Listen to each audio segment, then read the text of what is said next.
A ver. Julio, pues tú has dicho, Hebreos tiene que ver algo con Levítico. Así es.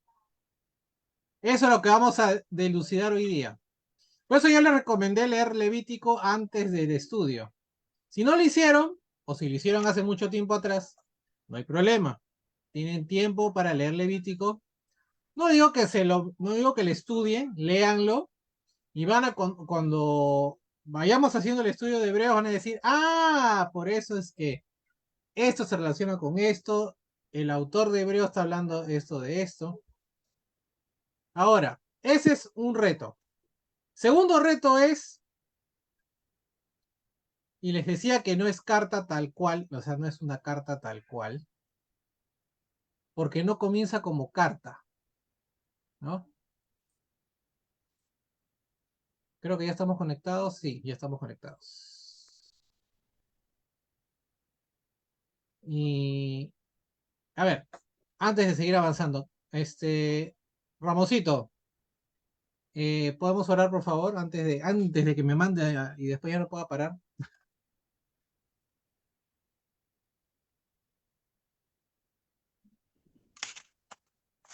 Se fue Manuel, digo, Edmundo.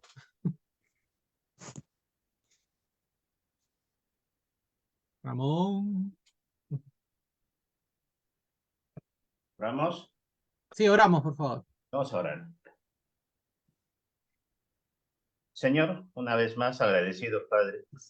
Gracias por este día, Dios. Gracias porque estamos bien, Señor, cada quien en su hogar, cada quien incrementando su fe, acercándose por este medio, Señor, a aprender de tu palabra. Gracias por Julio, su tiempo, de poder enseñarnos algo más de la Biblia, Dios, que es tu palabra para cada uno de nosotros, y poder fortalecernos, Dios, aprendiendo más, Señor, de las situaciones o motivos que pasaron nuestros antiguos hermanos, Dios, en, en este mundo, Dios, antes de tu venida, el por qué el Señor Dios crió las cosas y las formó, y luego llegamos nosotros, Señor, pero Él ya nos adelantó el por qué y para qué estamos en este mundo. De una manera especial el día de hoy, el día de hoy por la salud de cada uno de nosotros, Dios, en general, por todos los miembros de la iglesia en Salamanca y de todos los hermanos en Cristo que conocemos y los que no también, Señor, fortalece y dale salud. Y muy en especial por Emanuel, Dios, por su operación, por su recuperación. Te pedimos que lo levantes, siervo tuyo, él y su familia, para tenerlos como siempre los domingos, Señor, en la iglesia. Y por cada uno de nosotros, Señor, en general. Gracias por los estudios y gracias por tu tiempo, Julio, en este momento. En el nombre de Jesús oramos. Amén. Amén. A ver, como creo que nadie tiene mascotas, pero, no, sí, Zelda está por ahí, pero no es necesario que cierren los micros así tan estrictamente, pero bueno. Eh, Les decía, la carta de Hebreos que nos genera, si bien es una carta de un contenido teológico importante, pero nos genera dudas sobre quién le escribió, ¿no? ¿Para quién le escribió? ¿No? Cuando nosotros estudiábamos Corintios, sabía perfectamente quién escribió, ¿no? Porque era tipo cartas, Pablo se presentaba, Pablo saludaba a ciertas personas, Pablo decía que era para la iglesia de Corintio. En esta carta es el autor por, ¿cómo se dice? Por tradición casi, se le da mayoritariamente se le da la autoría mayoritariamente a Pablo, pero vamos a ver también que no, hay posibilidades de que no sea así, ¿no? Es más, los teólogos ya están diciendo que cada vez menos posibilidades de que Pablo haya escrito esto, ¿no? Esta carta, ¿no? No es imposible, pero es poco probable, como se dice, ¿no? ¿Y para quién? Porque no tiene forma de carta, ¿no? O sea, no tiene una introducción. Si ustedes leen el primer versículo de Hebreos, van a decir, de arranque arranca con el tema, ¿no? ¿No? Vamos a nuestras Biblias. Antes de entrar en tema, sí, hagamos un. Ya está, ¿no? Dice, ¿no? De uno a uno, ¿no? Dios que muchas veces distintas banderas a los otros tiempos a nuestros padres. O sea, de directamente entra el tema, ¿no? O sea, no es como yo, Pablo, apóstol de Jesucristo, ¿no? Y Timoteo y tal. O sea, no hay presentación no tiene estructura de carta, ¿no? ¿No? Se dice carta a los hebreos, pero no tiene estructura de carta. Entonces, vayamos primero entonces, ¿por qué es importante entonces estudiar este libro? Vamos a decir, este libro del Nuevo Testamento llamado, ¿no?, comúnmente, eh, Carta a los Hebreos. ¿Se ve? Creo que sí se ve, se ve. Voy a agrandar un poquito. Sí, se ve. Voy a ver si lo agrando un poco. Entonces, lo primero que debemos saber, ¿no? ¿Por qué Hebreos está en nuestras Biblias? ¿Por qué estudiarlo? ¿No? ¿No? Todos los libros son importantes, todos tienen su contenido importante para nuestra vida cristiana, pero ¿por qué específicamente estudiar Hebreos? Algunas personas hoy en día permiten que la cultura nos atraiga a una forma de vida que contradice a la que tenemos en Cristo, ¿no? Eso lo podemos ver en la televisión, en los medios, en la calle, en la familia, en todos lados. Sin embargo, el libro de Hebreos nos llama a permanecer firmes. Exige que creamos que Jesús es el Hijo de Dios y que Él está por encima de todo ser y cosa creada, ¿no? Vamos a ver en el libro de Hebreos Jesús superior a los ángeles, superior, ¿no? ¿No? Jesús es el sacerdote, ¿no?, el supremo, mejor que la hora. Siempre va a girar en la palabra es mejor o superior, ¿no? Y está encima de todo. Exige que confiemos en su muerte y resurrección física.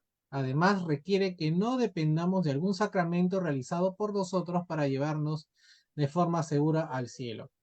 Como hemos hablado el jueves pasado, si nosotros que estamos en pecado queremos borrar, ¿no?, o limpiar nuestro pecado, tendríamos que hacer un sacrificio expiatorio, ¿no? O sea, que un animal que tenga ciertas condiciones de pureza, ¿no?, sea sacrificado en nombre nuestro, ¿no?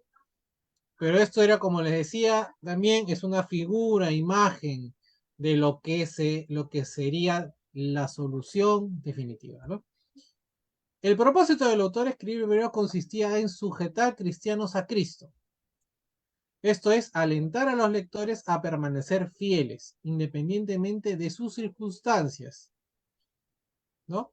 Si leemos en Hebreos, el tema es puesto de manifiesto en el capítulo 3, versículos 12 y 13, que dice textualmente: Hermanos, cuiden de que no haya entre ustedes ningún corazón pecaminoso e incrédulo que los lleve a apartarse del Dios vivo. Más bien anímense unos a otros día tras día, mientras se diga hoy, para que el engaño del pecado no endurezca a nadie, ¿no? Otro propósito de la carta consiste en demostrar que los cristianos han de acercarse a Dios por medio de la obra santificadora de Jesucristo, nuestro sumo sacerdote, ¿no? Hebreos es el único libro neotestamentario que da más detalles sobre las doctrinas del sacerdocio de Cristo y su pacto. Se centra en la nueva esperanza que los judíos cristianos tenían en Cristo. Los errores doctrinales sucumben ante el mensaje de este libro. Para los que rechazan la inspiración total de las Escrituras, por ejemplo, Hebreos constituye una amonestación porque contiene un punto de vista elevado de la inspiración de todo el Antiguo Testamento. Hebreos 1, capítulo 1, versículo 5 al 13 se refiere al Antiguo Testamento como si hubiera sido directamente hablado por Dios, ¿no? O sea, da validez, ¿no? ¿No? Diciendo, si el Nuevo Testamento es palabra de Dios, también el Antiguo Testamento es palabra de Dios. Demostrando de esta manera que la Biblia sigue siendo la palabra de Dios cuando es correctamente traducida. Ciertamente en la Biblia no se encuentra ningún otro punto de vista superior al hebreo sobre la inspiración de las escrituras. ¿No? Podemos recordarnos un Timoteo 3:16, ¿no? Toda la Biblia, ¿no? Toda la escritura es inspirada por Dios, ¿no? Y buena para, ¿no? Para corregir, ¿no? Y demás. Ahorita de memoria no me lo sé. Pero digamos que aquí también habla sobre la inspiración, ¿no? De inspiración divina de las escrituras. De modo similar, el texto refuta que el judaísmo vaya a ser restaurado junto con su templo. En Levítico se habla de tabernáculo, pero el tabernáculo vendría a ser el templo, ¿no? O sea, el tabernáculo era una tienda de campaña móvil porque las circunstancias eran lo que le pedían, ¿no? Porque el pueblo de Israel estaba, pues, en 40 años de peregrinaje, ¿no? Esto sería devolverse de lo mejor a lo menor, ¿no? Acuérdense ustedes, Jesús siempre va a ser lo mejor, lo superior, ¿no? Eso sería, si volviéramos nosotros al judaísmo, sería como de estar en lo superior, volver a lo menor o inferior. En Hebreos 8:13 da a entender que el sistema religioso del judaísmo y del templo estaban por ser removidos, desapareciendo para siempre. No es casualidad, hermanos, que hasta el día de hoy, 2000 años después, no exista más un templo en Israel, en Jerusalén, ¿no? Pueden hacer notar varias palabras claves en la carta. Dos que especialmente sobresalen son eterno, y ahí les he puesto los pasajes donde sale eterno: 5:9, 6:2, 9:12, 14:15, 13:20, y mejor, ¿no? O superior, que aparece en 1:42, en 6:9, en 7:7, en 7:19, 7:22, 8:6, 9:23, 10:34, 11:16, 46. Sale bastante bien, esas son las palabras claves, ¿sí? Acuérdense, por favor, dos palabras claves aquí. Pero yo diría que la principal de estas dos es mejor. Y vamos a hacer un cuadro comparativo de esta palabra en griego, ¿sí? Porque nos va a hacer entender muchas cosas de lo que es el libro esta carta a los hebreos, ¿no? Dios, por medio de Cristo, ha provisto cosa mejor para nosotros. De hecho, aquello que es mejor que la ley, es decir, el nuevo pacto, es claramente lo mejor que se haya ofrecido. La promesa de la herencia eterna ha sido dada, ¿no? ¿Sí? Entonces, acá sí va a decir, ¿no? Eso que había en Levítico, del sacerdocio, del sacrificio expiatorio, ¿no? del templo o tabernáculo, como quiere ver en Levítico, todo eso es lo menor y ahora viene lo mejor, ¿no? ¿Qué es lo mejor? O sea, esto es lo mejor que Dios nos ha podido dar a nosotros. ¿Quién escribió Hebreos? ¿No? Ahora la pregunta es, ¿quién escribió esta carta? Los autores de la Biblia, tal vez por modestia, a veces omitieron sus nombres en sus escritos. Esto fue hecho por los autores de los relatos de los evangelios y por Juan en sus cartas. Esta bien podría constituir la razón por la que el nombre del autor está ausente en el libro de Hebreos. Juan no afirmaba sus cartas, ¿no? Si ustedes ven Juan, por ejemplo, Apocalipsis, no es que sea, pues, Juan tan, ¿no? No como Pablo, ¿no? Pero Pablo y se presentaba, ¿no? Acá no hay tampoco indicios claros del autor. Debido a que el nombre del autor no aparece en conexión con el libro, este ha sido atribuido a muchos posibles autores. Algunos especulan y han sugerido que Hebreos fue escrito por Clemente de Roma, Silas, Felipe o incluso por Aquila y Priscila, ¿no? Conocidos nuestros por el estudio de 1 Corintios, ¿no? Sin embargo, la evidencia más convincente apunta a tres, que son Apolo, Bernabé o Pablo, ¿no? Entre esos tres hay un consenso de que podría estar el autor de Hebreos, ¿no? Si tienen alguna pregunta, me interrumpen, no hay ningún problema, ¿sí? Entonces vamos a analizar tres de estos tres posibles autores que tenemos aquí. Entonces,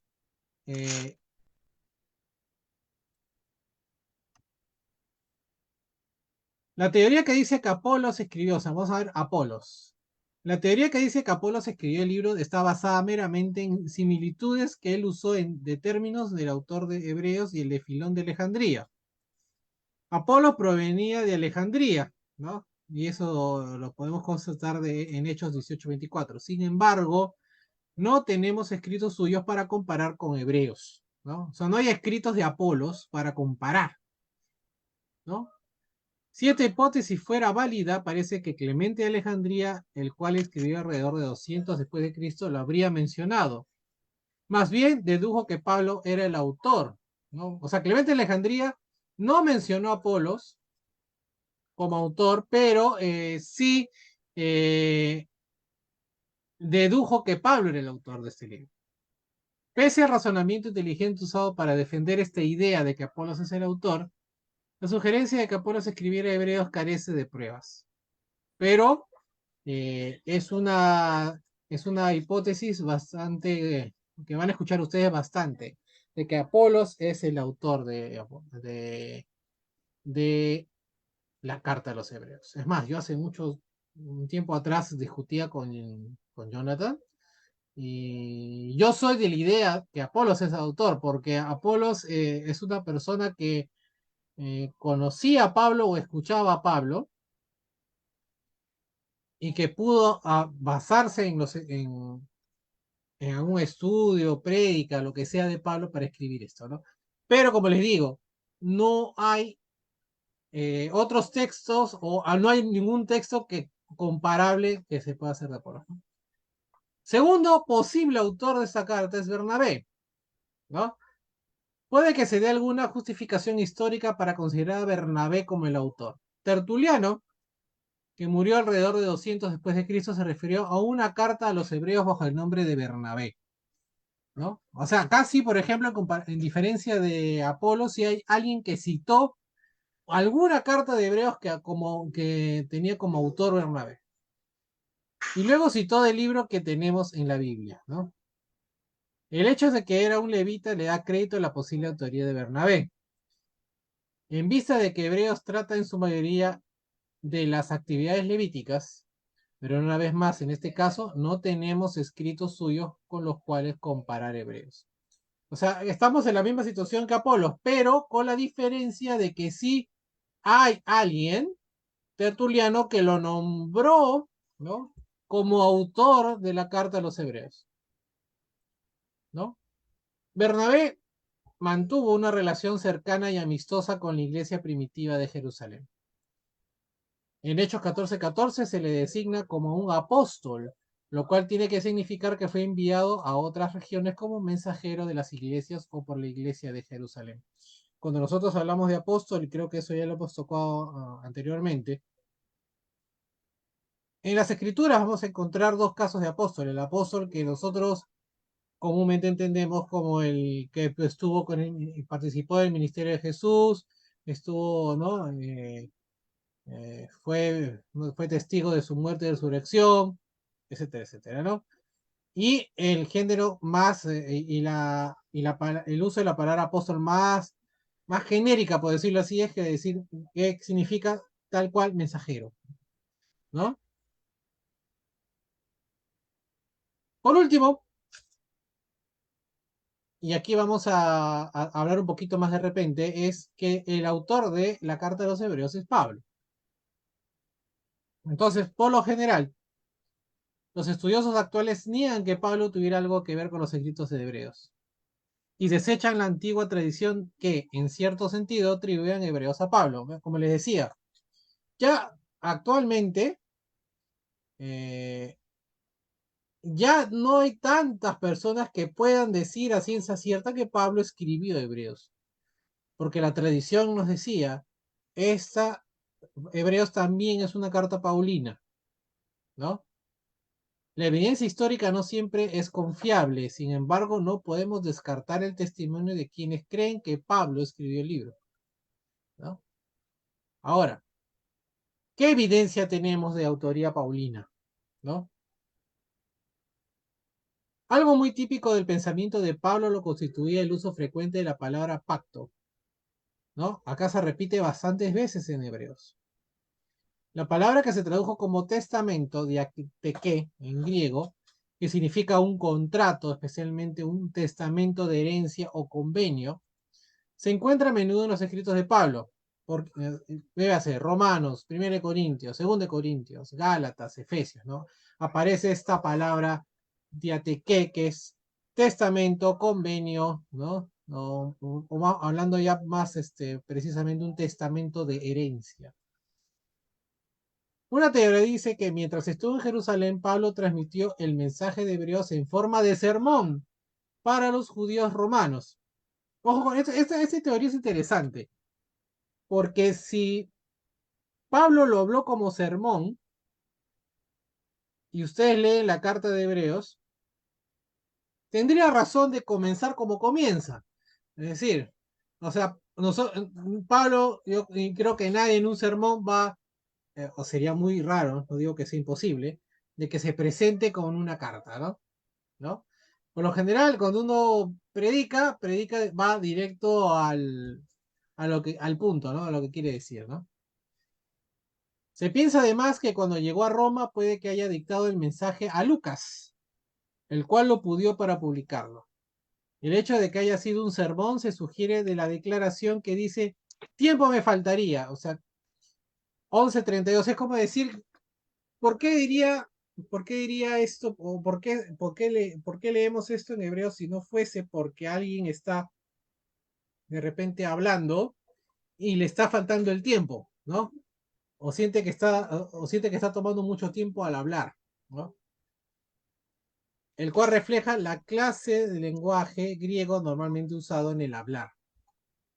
La expresión una breve exhortación quiere decir claramente un sermón en Hechos 13:15.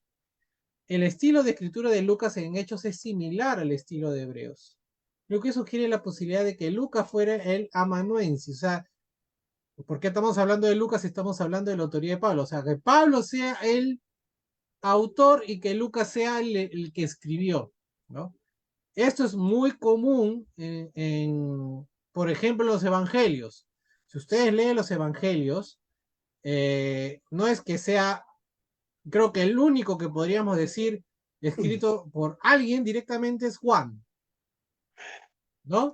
Porque los demás, Marcos, perdón, Juan y Lucas, ¿no?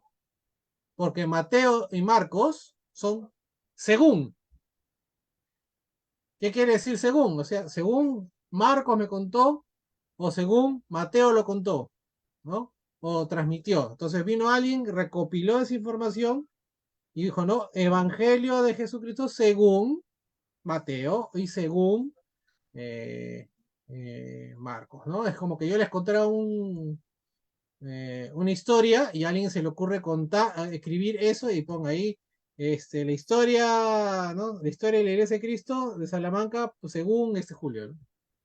Según lo que yo sé y lo que yo entiendo, ¿no? Si Hebreo fue dictado por Pablo a Lucas en Roma, entonces pudo haber quedado una copia ahí. Si así fue, habría sido recordada en Roma por varios años. Sin embargo, si Clemente de Roma, que escribió alrededor del 96 después de Cristo, conocía la identidad del autor, no lo dijo. Ahí hay un problema. Otros padres de la iglesia tuvieron bastante que decir en cuanto a la autoría de Hebreos, ¿no? Clemente de Alejandría, teólogo griego, opinaba que el libro es escrito por Pablo a ciudadanos hebreos en el lenguaje hebreo y traducido al griego por Lucas. Orígenes, quien es visto como el teólogo y erudito bíblico más grande de la iglesia primitiva, consideraba que el mensaje era de Pablo. Sin embargo, creía que otro sirvió como el redactor. Orígenes conocía muy bien los puntos de vista de estos hombres de la antigüedad y su sugerencia no debe ser obviada ni dársele consideración. Jerónimo, traductor de las escrituras latinas, la Vulgata, ¿no? Jerónimo era consciente de las dudas acerca de la autoría paulina. Sin embargo, dijo, tenemos que admitir que la carta escrita a los hebreos es considerada como de Pablo, no solamente por las iglesias del Oriente, sino por todos los autores eclesiásticos que desde el comienzo han escrito en griego. Se lo voy a poner aquí Asumiendo que todos los padres de la iglesia que escribieron en griego aceptaron a Hebreos como si fuese de Pablo, es extraño que a la aprobación de ellos no se les dé más peso. Indudablemente estaban conscientes de que el uso de griego en Hebreos no es típico de los escritos de Pablo, así que debieron haber tenido otras razones más fuertes para aceptar a Pablo como el autor. Ahora, hay objeciones en contra de la autoría paulina. Uno es el estilo. El teólogo William Leonard clasificó las diversas objeciones. Acá me voy a poner un poco académico, ¿ya? Pero no es mi gusto, pero vamos a... creo que es importante saber estas cositas. Clasificó las diversas objeciones contra el aceptar la autoría paulina de Hebreos en históricas, literarias y doctrinales. La diferencia en el estilo de redacción constituye la objeción estándar. Leonard describió este problema estilístico diciendo: el lenguaje de la carta está en su totalidad por encima del estándar paulino. O sea, está muy bien escrito, ¿no? Tiene un mejor vocabulario, ¿no? Mientras que la formación de oraciones se caracteriza por una regularidad sosegada y artística. El movimiento afectivo es de un pensador tranquilo, no el de un apóstol apasionado. Es extrañamente evidente la ausencia de aspereza, de ruptura, de oraciones, de transiciones interrogativas como ¿o no sabéis? ¿Qué pues diremos? ¿No? Acuérdense Romanos, ¿no? Siempre hacía una pregunta y una pregunta con respuesta, ¿no? Entonces, de ninguna manera, ¿no? Entonces, ese es el estilo de Pablo. Aquí no vemos el estilo de Pablo, ¿no? Acá vemos una carta bastante bien ordenada, con un vocabulario mucho más extenso que se suele usar Pablo en sus demás cartas, ¿no? El ritmo que tiene una profesión helenística y retórica que distingue a Hebreos como algo de especial belleza. El matiz de la totalidad del libro es levítico y por lo tanto ajeno al espíritu de Pablo. El tema de Hebreos difiere tanto de las cartas de Pablo que es difícil una verdadera comparación estilística. El estilo no está muy por debajo de la elocuencia del libro de Filemón, que raramente es negado ser de Pablo. O sea, otra carta que podría no ser de Pablo, pero que nunca se ha negado que sea de Pablo. O sea, no es el libro de Filemón, ¿no? Entonces, el estilo está muy cerquita, el de Hebreos, al libro de Filemón, ¿no? Si ustedes lean Filemón, es una carta cortita, ¿no? Y van a ver que el lenguaje que usa Pablo en Filemón no se parece mucho a las demás cartas paulinas. Pero nadie va a decir que Filemón no es de Pablo, ¿no?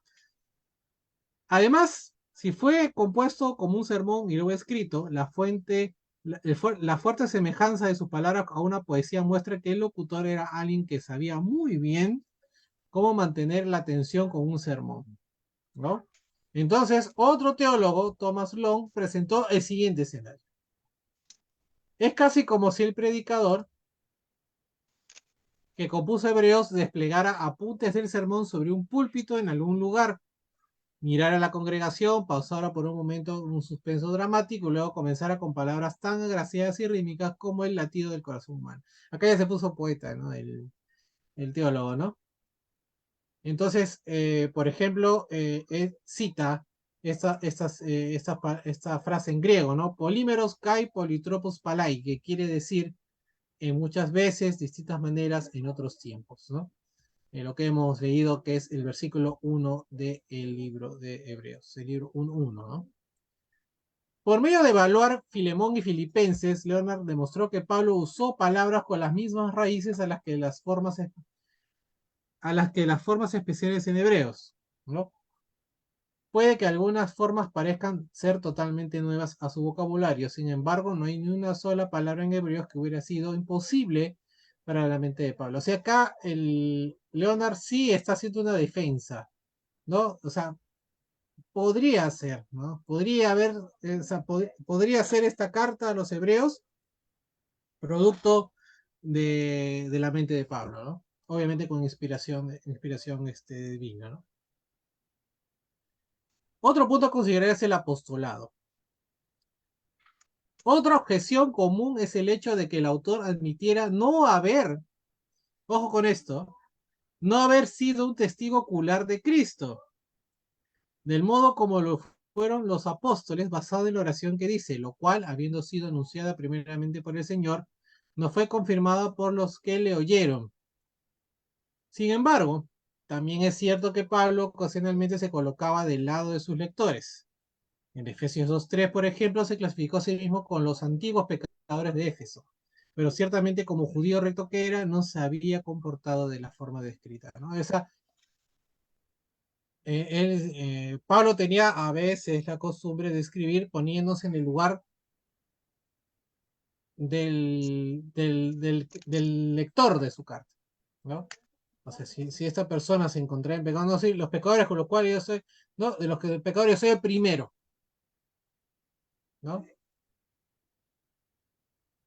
Y si uno ve y analiza y estudia un poco la vida de Pablo, se va a dar cuenta que no es que haya sido él era una persona muy recta, ¿no? Un judío muy recto, pero él siempre tenía esas cosas de que se ponía del lado del lector o de la persona que escuchaba esto, ¿no? ¿Hasta aquí alguna pregunta? Antes de pasar a los bosquejos en los cuales vamos a hacer el estudio. Voy a dejar de compartir para poder verla. A ver. Los veo y escucho.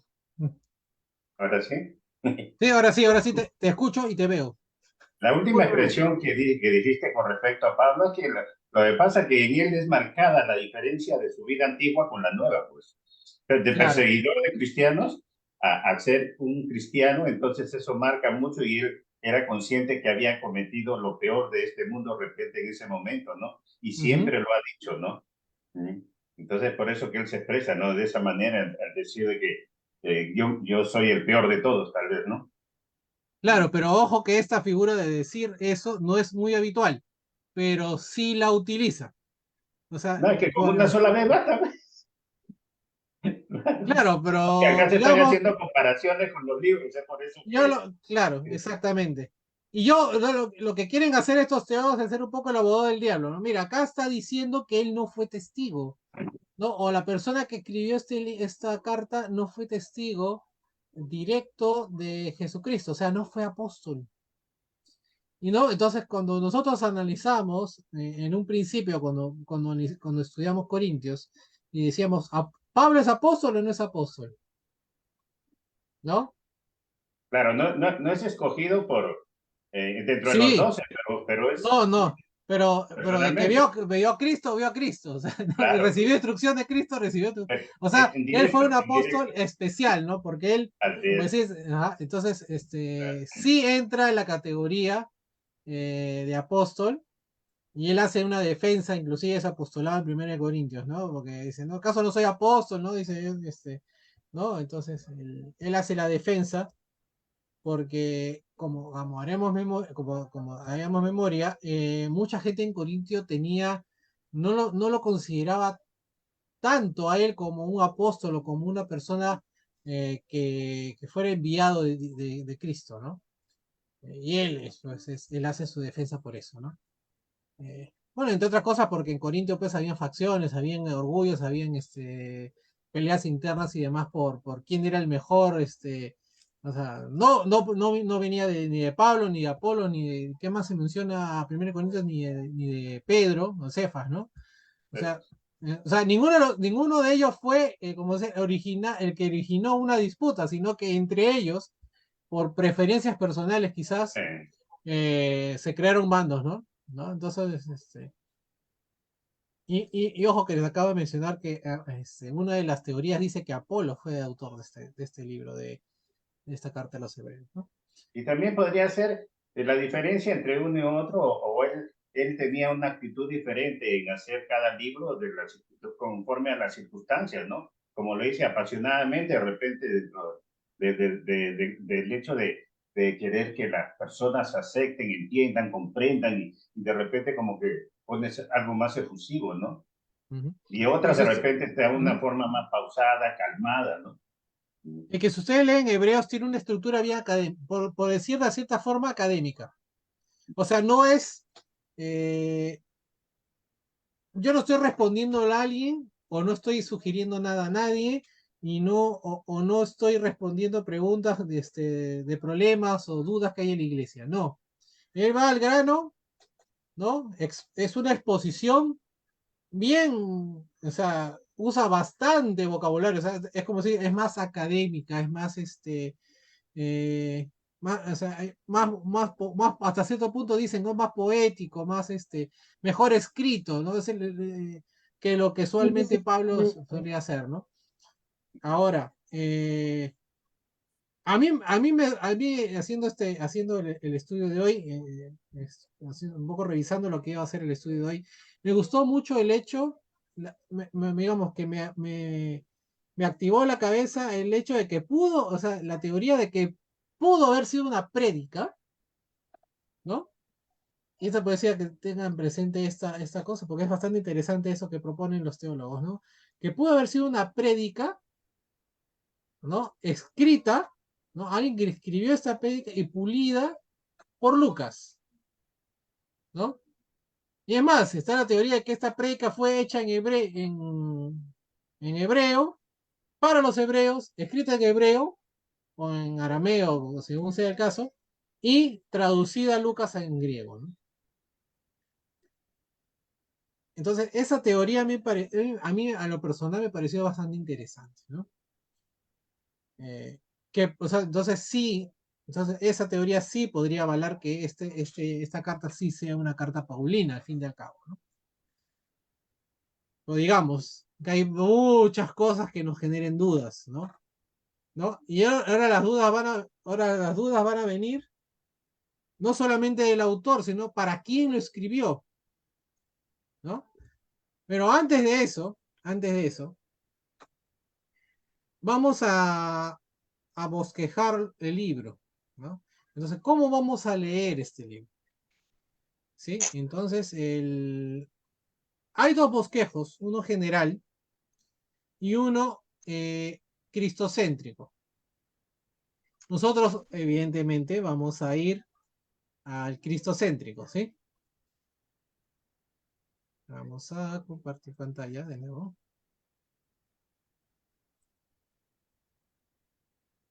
Entonces tenemos dos bosquejos. Les voy a enseñar primero el general, ¿no? La estructura de Hebreos, ¿no?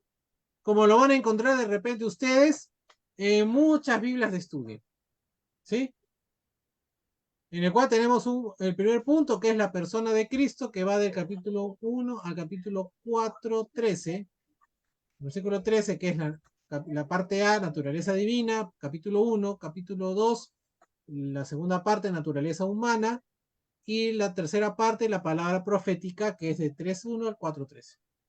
Tenemos una segunda parte, un segundo bloque, que es el sacerdocio de Cristo, que va del 4.14 al 10.18.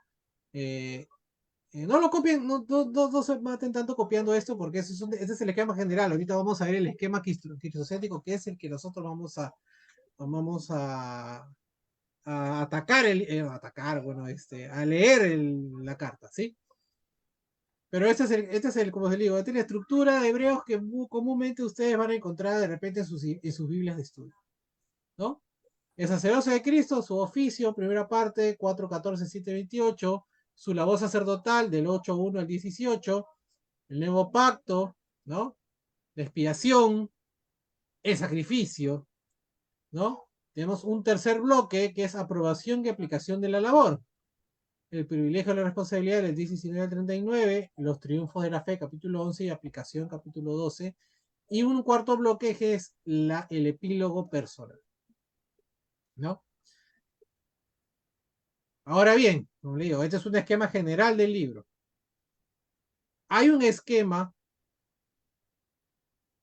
cristocéntrico en el cual nosotros vamos a Dios mediante, y con los jueves para adelante, leer y estudiar esta carta a los hebreos, ¿no?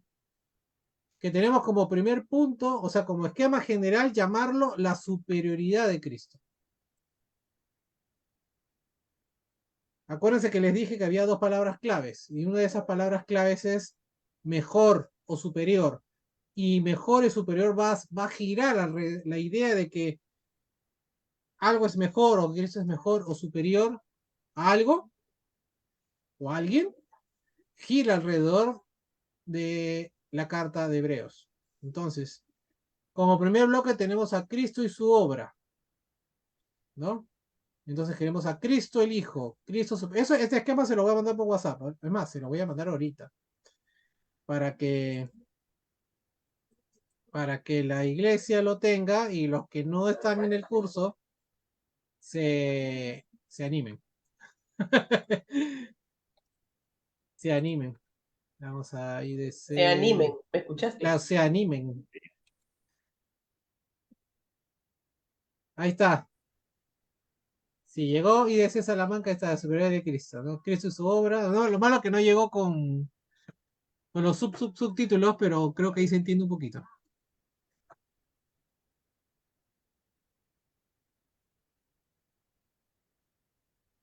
Ahí está. Entonces, tenemos Cristo y su obra, Cristo el Hijo, Cristo superior a los profetas, ¿no? Dios ha hablado, naturaleza y gloria del Hijo. Entonces, todo este esquema va a dar vueltas alrededor de Cristo, ¿no? ¿No? Que Cristo es mejor o superior. Que esa es la idea de la carta a los hebreos.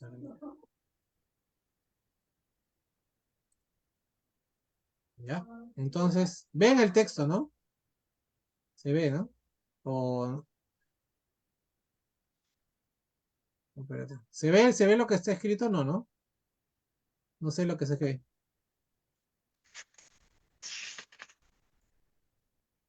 Bonito, ¿se ve la pantalla? Sí, sí. Ah, ya, ok. Juan Sí de se aquí ve. le escribió el Ah, sí, libro. ok. Entonces, avancemos. Primera duda, no fue respondida, pero de repente le generé más dudas, pero es bueno tener en cuenta que hay diversas teorías de quién escribió Hebreos. Ahora vamos a ver otras dudas, no resueltas, que es, ¿cuándo y a quiénes se escribió el libro? ¿No? Primera duda, ¿cuándo se escribió? Y podemos inferir ciertas cosas. La primera referencia al libro de Hebreos que se conoce pertenece a Clemente de Roma en el 96 después de Cristo. Luego, varias ideas reducen las opciones de fecha a antes de la destrucción del templo en el 70 después de Cristo. ¿Por qué? Porque no se menciona la caída de Jerusalén, por lo que la ciudad aún tiene que haber estado en pie. Número 2. Se usa en tiempo presente para referirse a la labor de los sacerdotes, lo que indica que sus funciones se mantenían para el momento en que se escribió. Todos los servicios del templo cesaron para siempre con su destrucción en 70 después de Cristo. Un teólogo de Finchy dijo así: en vista de que Hebreos omite toda referencia a la destrucción de Jerusalén y el templo, evento que reforzaría aún más su argumento en cuanto a la abolición de la adoración del templo, veas Hebreos 9 y 10. La carta tuvo que haber sido escrita antes de 70 después de Cristo y posiblemente alrededor de 64 después de Cristo. 3. La exhortación que dice salgamos fuera del campamento, 13, en capítulo 13, versículo 13, constituye una alusión obvia al judaísmo en cuanto a su relación con Jerusalén. La frase habría tenido un significado importante para los de Judea frente a las profecías de fatalidad inminente, basadas en Mateo 24, Marcos 13, Lucas 21, 7 y 28. La observación, no tenemos aquí ciudad permanente, podría haber sido una referencia a la destrucción de Jerusalén que se avecinaba. Se ha dicho claramente que el viejo sistema estaba por desaparecer. En 13:11 se menciona el sacrificio de parte del sumo sacerdote como si fuera un ritual vigente. La fecha en la que se escribió Hebreos entonces tiene que preceder al 70 después de Cristo. O sea, no puede haber sido después del 70, definitivamente.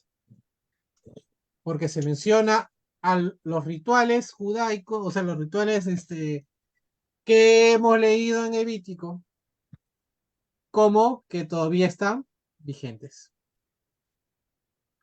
No es probable que la persecución que se menciona en 10:32 sea la de que ocurrió bajo el mandato de Nerón en Roma, alrededor de 65 después de Cristo y en adelante. Tampoco parece ser que el tiempo en que los judíos de Roma fueron expulsados bajo el mandato de Claudio de los inicios de la década de los 50 después de Cristo equivalga a los días pasados. Entonces puede aceptarse de forma razonable una fecha que de 63-64 después de Cristo. Sin embargo, puede que el libro haya sido escrito más próximo a 70 después de Cristo. Segunda pregunta, ¿no? Más o menos ya tenemos una fecha aproximada, estimada, perdón, de que cuándo se escribió este libro. Ahora la pregunta que nos hacemos es, ¿para quién se escribió? Muy relacionado con el asunto de la fecha del libro de Hebreos está la dificultad de determinar quiénes lo recibieron, ¿no? Para las otras cartas es muy fácil entender quién escribió o quién recibió esa carta, ¿no? Por contenido, por presentación o por lo que fuese. Esta carta no se sabe para quién fue. El manuscrito más antiguo de este libro, que se llama el P46, o sea, acá van a ver un P46, no es que me haya equivocado, así se llama el manuscrito, ¿no? Tienen un código por lo general los manuscritos, ¿no? El manuscrito más antiguo de Hebreos que existe a la fecha es el P46 y tiene la inscripción a los hebreos. Del 200 después de Cristo en adelante, los manuscritos antiguos a los que tenemos acceso tienen el mismo título. Tal vez este título se añadía a finales del siglo II, cuando los libros del canon del Nuevo Testamento fueron agrupados en una sola colección. Sin embargo, no hay razón convincente para pensar que el título no estaba en la firma original y no hay evidencia de que la carta haya llevado a algún otro destinatario. En el siglo I, el término hebreos distinguía a los judíos nacidos en Palestina de los nacidos en otros lugares. Esto equivale al término moderno para un israelí nativo, sabra, ¿no? O sea, ¿qué es un sabra a hoy? ¿No? Es un israelí nativo nacido en Israel, ¿no? Más tarde, a los hebreos se les llamó judíos, como en el Evangelio de Juan. Sin embargo, el término en Juan significa uno de Judea, indicando que un ciudadano de Judea, evidentemente en contraste con los creyentes en Jesús, que eran de Galilea.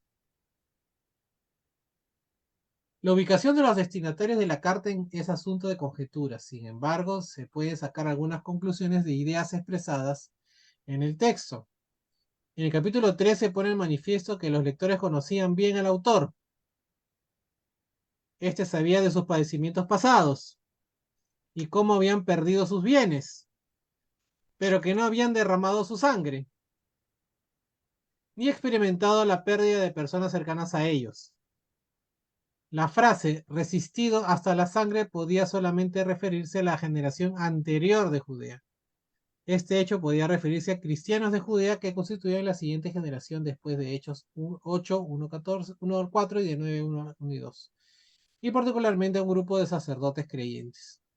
Entonces, aquí van a salir, al igual que el autor, teorías de quién pudo haber sido el público objetivo, como le decía en 1 Corintios, ¿no? Cuando ustedes leen una carta, un libro de la Biblia, tienen en cuenta quién fue los primeros o el público objetivo o para quién fue escrita la carta, ¿no?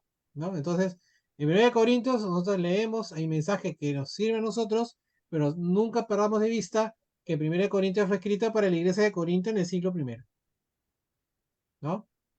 Con ciertas peculiaridades, con ciertos problemas y ciertas formas de ver y entender la vida y la sociedad. Entonces, al igual aquí, acá hay una carta con un destinatario, ¿no? Pero ¿cuál es ese destinatario? Entonces, hay igual que en el autor, diferentes teorías. Teoría número 1. A los judíos cristianos en Roma. ¿No? Acuérdense cuando hablamos de que Lucas lo había traducido, ¿no? Para los judíos de Roma. Entonces acá la primera teoría es a los judíos cristianos en Roma. Los destinatarios de la carta conocían a Timoteo personalmente. Por lo tanto, su mención supone para algunos que la carta iba dirigida a un grupo de romanos. Obviamente era muy conocido en esa congregación, estamos hablando de Timoteo. Sin embargo, también era conocido por judíos palestinos, ¿no? Hechos 24, 21, 3, 8 y 15. O sea, Timoteo no solamente era conocido por los judíos en Roma, sino también por los judíos en Palestina, ¿no?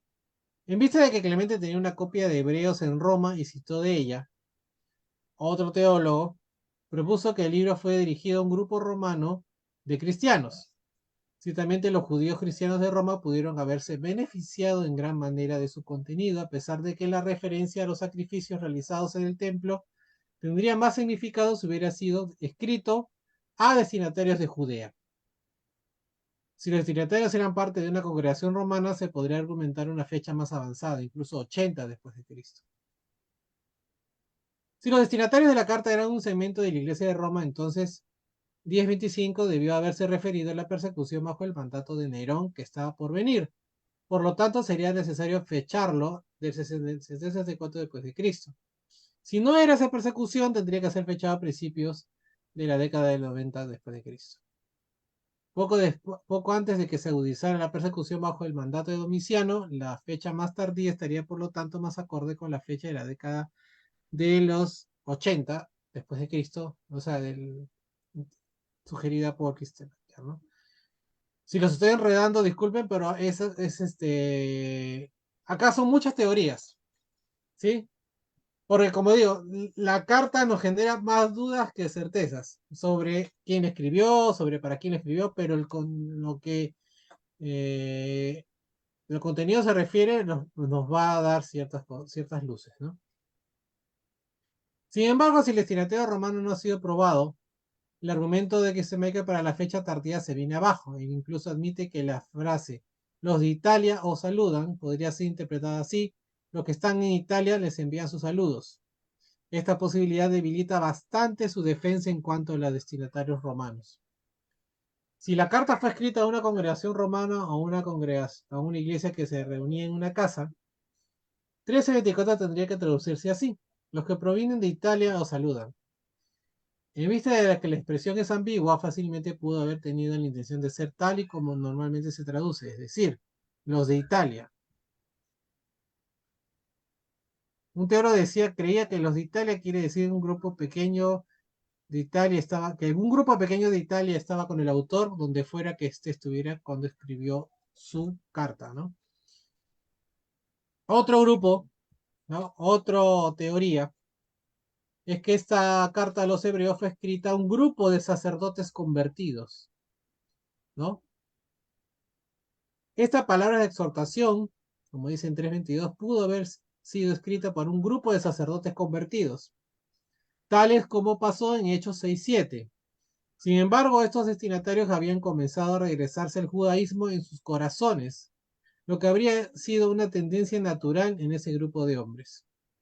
El carácter sacerdotal de Hebreos habría sido parcialmente ininteligible para la mayoría de los gentiles, así como lo es para grupos cristianos. Sin embargo, habría aplicado directamente a un grupo de sacerdotes creyentes. Su contenido y lo oportuno del momento en que se da habría sido de suma importancia para ellos, puesto que sus vidas podrían haber dependido de ellos, así como sus almas. La revelación particular de que Jesús es nuestro sumo sacerdote habría producido un fuerte impacto en ellos. Es decir, es como cuando tenemos costumbres, cuando tenemos ritos y que son muy arraigadas y las hacemos por mucho tiempo. Entonces, se dice que había un grupo de sacerdotes que se convirtieron al cristianismo, pero como tenía esas costumbres de judaísmo muy arraigadas, lo hicieron mucho tiempo, ¿no? Fueron de repente sacerdotes dedicados de corazón a su trabajo. Estos estaban volviendo al judaísmo. Entonces, para evitar o para que ellos entiendan que ese no era el camino, alguien escribió esta carta para ese grupo de personas, ¿no? Otro grupo de personas que en teoría pudo haber escrito esta carta es para los que viven en Jerusalén y Palestina, ¿no?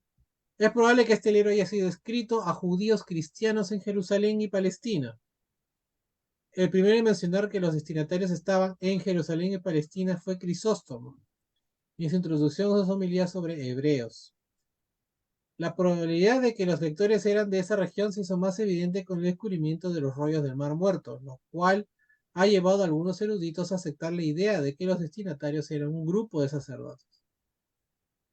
Posiblemente un grupo dentro de la iglesia de Jerusalén recibió la carta en vista de que se les instó a respetar a sus líderes y se les trató de forma separada.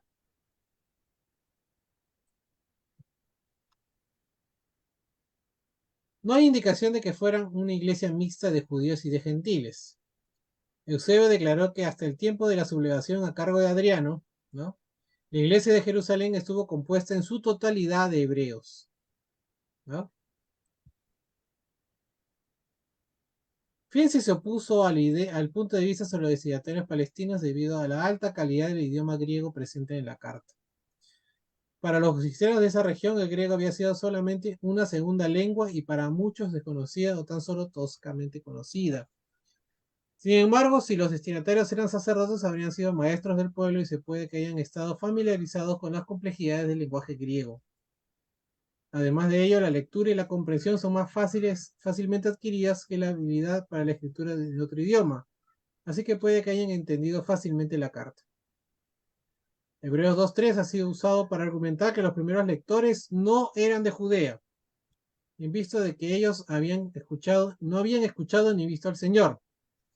Este podría ser otro ejemplo de cuando el autor se pone del lado de sus lectores, como sucede en Efesios 2.3, una fecha de 64 después de Cristo para Hebreos es ciertamente bastante tardía como para que entonces la mayoría de los líderes de la iglesia primitiva hubieran ya muerto.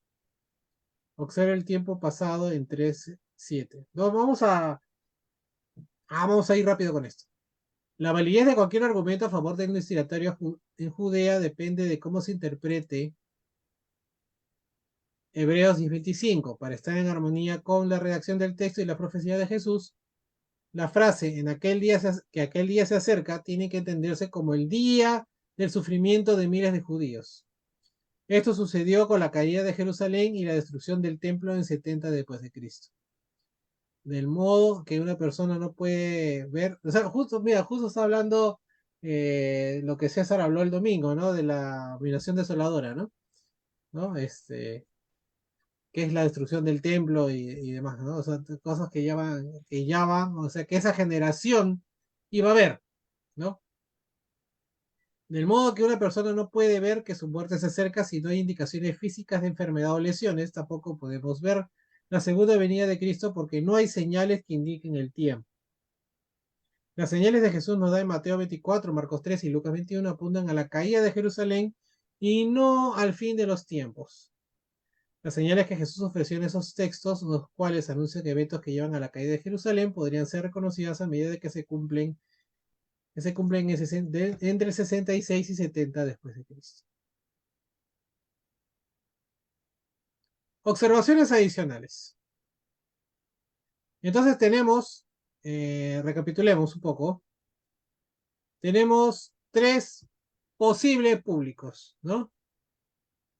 A judíos cristianos en Roma, tenemos a un grupo de sacerdotes convertidos y tenemos que haya sido el público, ¿no?, objetivo de esa carta en Jerusalén y Palestina, a los cristianos judíos o cristianos hebreos que se encontraban en Jerusalén y Palestina.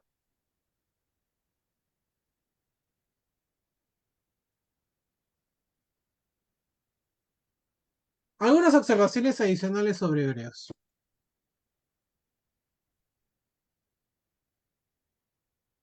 El asunto sobre la autoría afecta a su vez la interrogante sobre la autenticidad canónica que pregunta lo siguiente.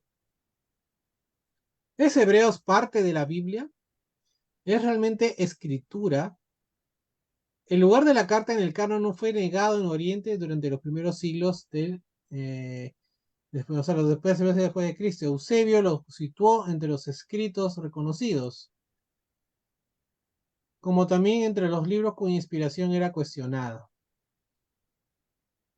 Hebreo fue evidentemente aceptado como canónico por Clemente de Roma en Occidente. Se podría justificar la aceptación de él en base a que creía que fue escrito por Pablo. También en Occidente, Policarpo, alrededor de 115 después de Cristo, se refirió a Cristo como el sacerdote eterno, lo cual tiene que ser un eco de Hebreos. Sin embargo, la carta no tuvo una amplia aceptación en Occidente hasta mucho tiempo después. Los 27 libros del Nuevo Testamento no fueron catalogados de forma oficial hasta el Sínodo de Hipona del 393 después de Cristo. Si fue citado o no Hebreos o aludido por Clemente de Roma como escritura aceptada, eso no hay mucha discusión, o sea, siempre fue aceptado dentro del canon. En resumen, la razón la constituyó la falta de pruebas para la autoría apostólica. O sea, si alguna vez alguien pudo haber puesto una objeción a la canonicidad de Hebreos es porque no hay pruebas suficientes de una autoría apostólica. Si la carta fue escrita en Roma y enviada a Oriente, los que estaban en Roma rápidamente olvidaron quién la escribió. Esto pudo haber hecho que cayera en desuso después de la época de Clemente. Además, la carta pudo haber sido menos utilizada y apreciada por los judíos en Roma, debido al hecho de que su contenido tenía que ver particularmente con la religión judía, tal como se practicaba en Judea antes de la destrucción del templo. Después del paso de 35 años desde el comienzo de la iglesia hasta la redacción de Hebreos y de otros 30 años hasta los escritos de Clemente, muchos de los primeros miembros de Roma ya habían muerto y para entonces la autoría de Hebreos podía haber sido olvidada en esa región. Si esto fue lo que sucedió, entonces tal vez ello explica por qué las iglesias de Roma no le dieron a Hebreos la autoría debida, provocando con ello dudas acerca de su autenticidad canónica.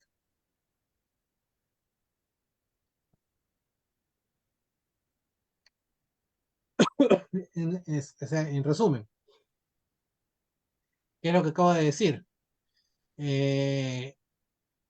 Si bien no se discutía en general que Hebreos era una carta canónica, o sea, que esté dentro del canon de los escritos del Nuevo Testamento, había alguien o sea, hubieron personas hubieron sabios, teólogos de ese tiempo, de que no la consideraban como tal. ¿Por qué? Porque no había suficiente evidencia de autoría apostólica y no hacían, y por ello no citaban o no usaban o no le tomaban la debida importancia a esta carta de Hebreos, ¿no?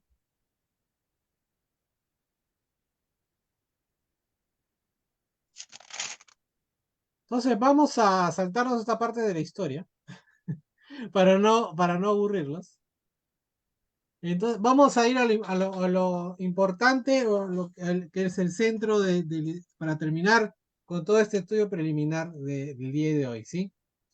La palabra mejor, que en griego es kreiton. La voy a poner en cursivas para que se entienda. Ahí está. Mejor en hebreos, ¿no? Entonces tenemos que es mejor que los ángeles, ¿no? Hecho tanto superior a los ángeles cuando heredó más excelente nombre que ellos. Otra vez la palabra mejor, mejores cosas. Pero en cuanto a vosotros, oh amados, estamos persuadidos de cosas mejores y que pertenecen a la salvación. Mejores bendiciones. Y sin duda alguna, el mejor es bendecido por el mayor. El menor es bendecido por el mayor. Una mejor esperanza, pues nada perfeccionó la ley, y de la introducción de una mejor esperanza, por lo cual nos acercamos a Dios. Un mejor pacto. Por tanto, Jesús es mejor fiador de un mejor pacto. un mejor ministerio. Pero ahora tanto mejor ministerio es el suyo porque cuanto es mediador de un mejor pacto establecido sobre mejores promesas, mejores sacrificios. Fue pues necesario que las figuras de las cosas celestiales fueran purificadas así, pero las cosas celestiales mismas con mejores sacrificios que estos. Una mejor posesión, porque de los presos también os compadecisteis. Ojo, estoy citando a Carrera Valeria 60, ¿sí? Y el repojo de vuestros bienes sufristeis con gozo sabiendo que tenéis en vosotros una mejor y perdurable herencia en los cielos. O sea, siempre va a ser algo mejor, mejor a lo que está, mejor de lo que se hacía en Levítico, ¿no? Una mejor patria, pero anhelaban una mejor patria, este celestial. Por lo cual Dios no se avergüenza de llamarse Dios de ellos, porque les ha preparado una ciudad. Una mejor resurrección. Las mujeres recibieron sus muertos mediante resurrección, mas otros fueron atormentados, no aceptando el rescate al fin de obtener mejor resurrección. Una mejor provisión, proveyendo de Dios alguna cosa mejor para nosotros para que no fuesen ellos perfeccionados aparte de nosotros. Mejor sangre, acuérdense que había que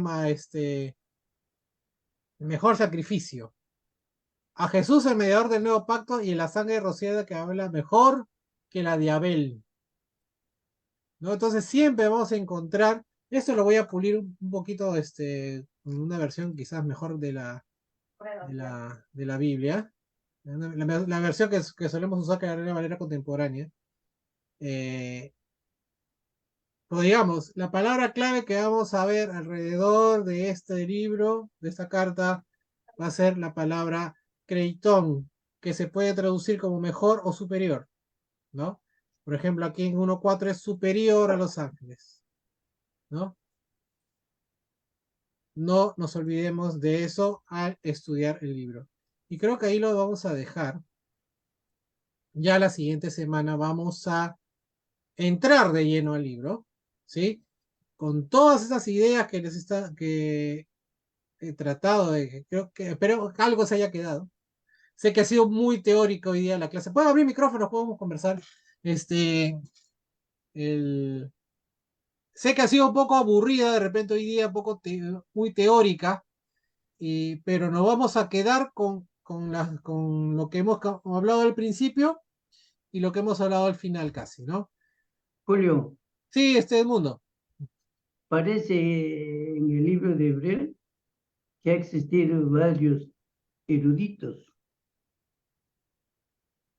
Da la impresión que no ha sido una sola mano. porque muy complicado, ¿no? Por eso que vamos a tener la tarea, ustedes y yo, de leer la carta a los hebreos de manera cristocéntrica, ¿no? No vamos a obedecer o no vamos a guiarnos por lo que nos dicen las Biblias de estudio, ¿no? Acuérdense que hemos visto un esquema de Biblia de estudio. No, vamos, creo que si hacemos el esfuerzo juntos de leerlo, de entenderlo desde el punto de vista de Cristo, podemos entender este libro. No nos vamos a desviar del camino, ¿no? Cristo es el mejor sacerdote. Una Cristo es, pregunta más. sí, sí, el mundo. Quisiera saber qué es el pecado de la apostasía. Negar a Dios Ese es uno de los puntos de los o eruditos. negar el poder de Dios, ¿no? Es uno de los puntos de los eruditos acá en hebreo que se mete.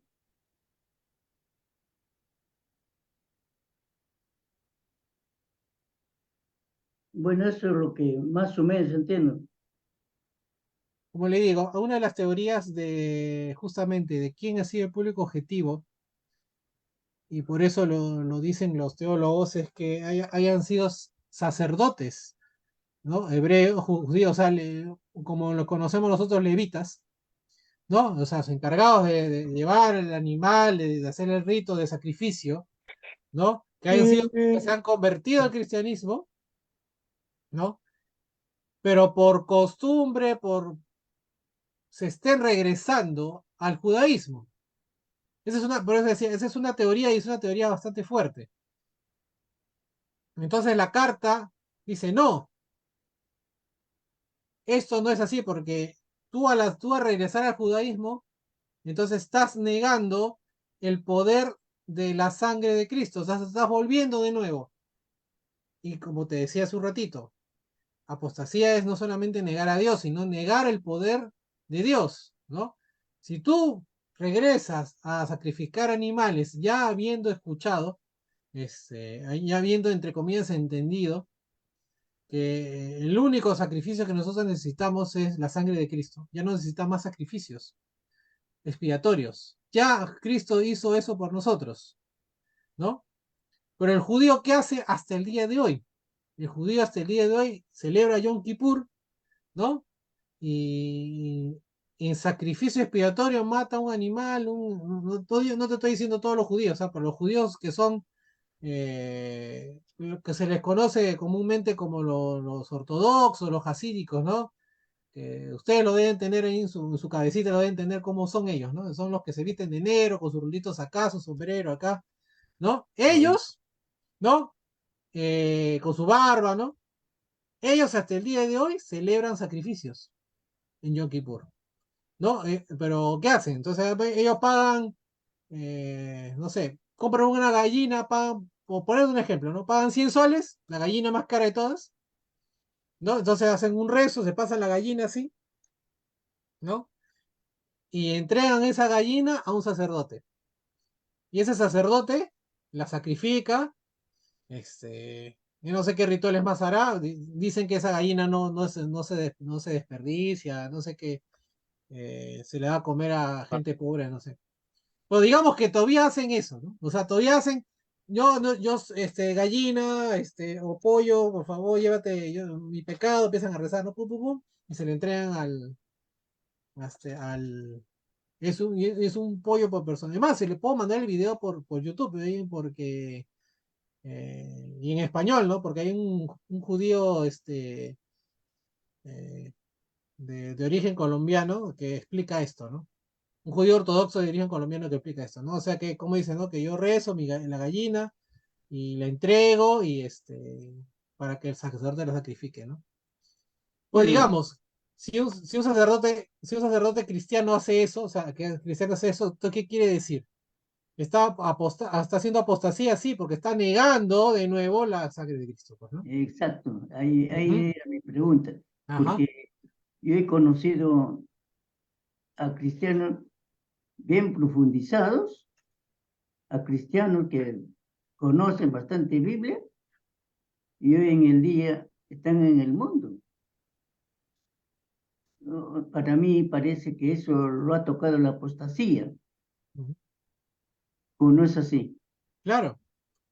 Por eso dice la escritura que peor es haber conocido y salirte que nunca haberla conocido, la palabra de ¿O Dios, ¿no? no? O sea que ¿cómo decir? Mayor piedad recibirá el Señor aquel que no conoció ¿No es y cierto? bueno, y pecó, pero trató de llevar con su vida, cumplir con su vida la ley sin conocer la ley, como dice Romanos, ¿no? O sea, porque tú de tu vida hiciste ley, entonces tú eres justo a los ojos de Dios, sin conocer la ley, ¿no? ¿No? Aplica a Gracias, aquellos que nunca conocieron el Evangelio, por ejemplo, ¿no? Pero si tú gracias. conociste el Evangelio, ahí sí viene el castigo, y castigo doble, porque tú conociste y le diste la espalda al Evangelio. Eh, Claro, entonces como les digo, acá no se trata de decir, te has regresado como dice la escritura, la porca se regresa al lodo, ¿no? El perro a su vómito, no, sino, si ustedes ven, a pesar de que a veces Pablo, no, sin hablar específicamente de Hebreos, Pablo pues, va a hablar con dureza, sí, pero al final la esencia de sus textos y de los textos del Nuevo Testamento va a ser exhortar para que esa persona no se vaya, porque al final la finalidad, o sea, es la piedad y que todos se salven. O sea, el problema de nosotros, de muchos cristianos, es, pero la escritura dice, ¿no? Te va a ir mal, doblemente castigo, ¿no? Es apóstata, ¿no? Y la palabra apóstata la vamos a encontrar muchas veces en predicas denominacionales, ¿no? No es el apóstata, que practica la apostasía, dicen, ¿no? Cuando a veces muchos de los predicadores denominacionales son apóstatas porque predican ¿no? Se llama la prosperidad y demás cosas, ¿no? En fin, ¿no? Entonces, el, a lo que iba es, el objetivo va a ser siempre la piedad. Entonces, el motor quizás uno de los motores de esta carta de los hebreos, de esta carta a los hebreos, es de, de llamar de vuelta a esas personas que tienen dudas, ¿no? Tienen dudas. Entonces, siempre ejerzamos nosotros la piedad, y se los digo cuántas veces lo habré dicho yo, y yo lo voy a seguir diciendo, ¿no? O sea, no exhortemos para meter palos, sino para hacer, para ejercer la piedad a las otras personas, ¿no? Entonces, el objetivo es, jalemos de nuevo. Si tienes dudas, aclara esas dudas. Hagamos que las personas regresen a Cristo, siempre, siempre, ¿no? No alejarlas con palabras ni con hechos que demuestran más que sapiencia de Cristo, sino una dureza de corazón, ¿no? O sea, de la Julio, postura. Sí, una Edmundo. preguntita más para terminar. ¿Y por qué otros maestros o personas que conocen la Biblia quieren que se empiece Hebreos con el capítulo 6? Capítulo 6, o sea, empiezan el estudio con el capítulo 6, saltean 6 capítulos. Vayamos de nuevo al esquema. Vayamos de nuevo al esquema. Ah, se lo mandé por WhatsApp, ¿no? Ahí está. O sea, recién entrarían al oficio sacerdotal de Cristo, ¿no? Y se saltean eh, el estudio que hace la carta de Hebreos a la persona de Cristo, o sea, tanto su divinidad y su humanidad y su palabra profética. No le encuentro mucho sentido. Si tú conoces algún estudio que empiece desde el 6, sería bueno que me lo pases o para estudiarlo, por qué hacen eso, ¿no? No sabía que habían estudios que comenzaban desde el capítulo 6.